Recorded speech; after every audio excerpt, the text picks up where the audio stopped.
प्यारे दोस्तों, आज की एक और रोशन सुबह में मैं पादरी विलियम जॉन एक बार फिर आपकी खिदमत में हाजिर हूं एक और मॉर्निंग डिवोशन के साथ। मेरे साथ देखें इब्रानी मसीहियों के नाम मुकद्दस पौलुस का खत, उसका 11वां बाब। आज सुबह के लिए हमारा मजमून होगा मी, माई सेल्फ एंड आई।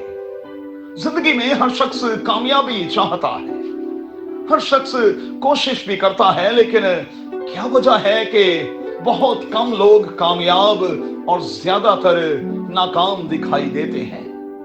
कामयाबी के लिए बहुत सी चीजें अहम किरदार अदा करती हैं। वो चीजें क्या हैं? मैं आज की सुबह में सिर्फ चंद एक का जिक्र करना चाहूंगा, लेकिन इससे पहले चंद एक बुनियादी बातों को नोट कर छोड़ें। जब तक कोई नौजवान अपने दिल को, अपने सहन को, अपनी रूह को इन चीजों से नहीं जोड़ेगा, कामयाबी हासिल नहीं कर पाएगा।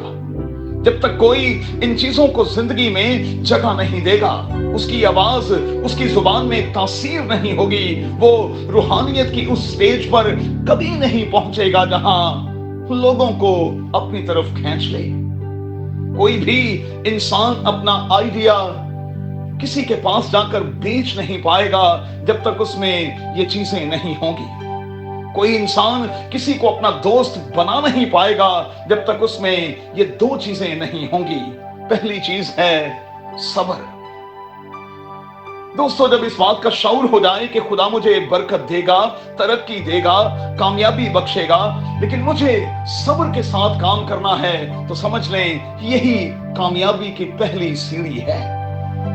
सब्र अपने मिजाज के खिलाफ, सोच के खिलाफ, लोगों की दुत्कार के खिलाफ, लोगों की बातों के खिलाफ, गंदी चीजों के खिलाफ, सोसाइटी के खिलाफ, और फिर उन चीजों के खिलाफ जो नेगेटिव हैं, एक ऐसा रद्द अमल है जिसमें आप अपने आप को इन चीजों से अलग करते हैं और अलग करके रखते हैं, और यही कामयाबी की दूसरी सीढ़ी बन जाती है। सब्र के हवाले से चंद एक बाइबल के किरदार उभर कर हमारे सामने आते हैं। अब्राहम का किरदार, याकूब का किरदार, नूह का किरदार, यूसुफ का किरदार, अल मसीह का किरदार, और फिर मुकद्दस पौलुस का किरदार। इब्रानियों 11वें बाब में ईमान के सूरमाओं की मिसाल हमारे सामने है, जिन्हें वो नाम, वो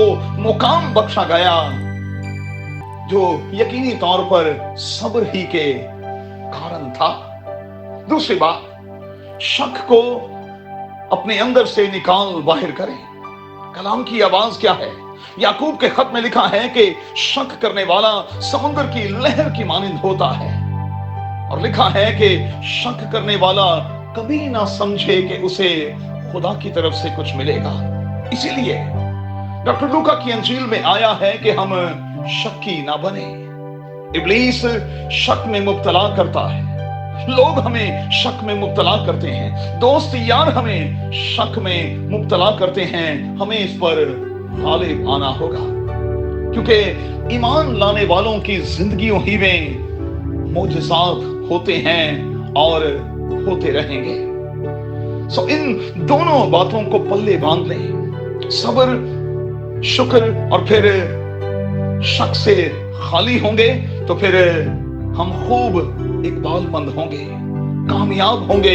कोई हमें रोक नहीं सकेगा, कोई रुकावट खड़ी नहीं कर सकेगा।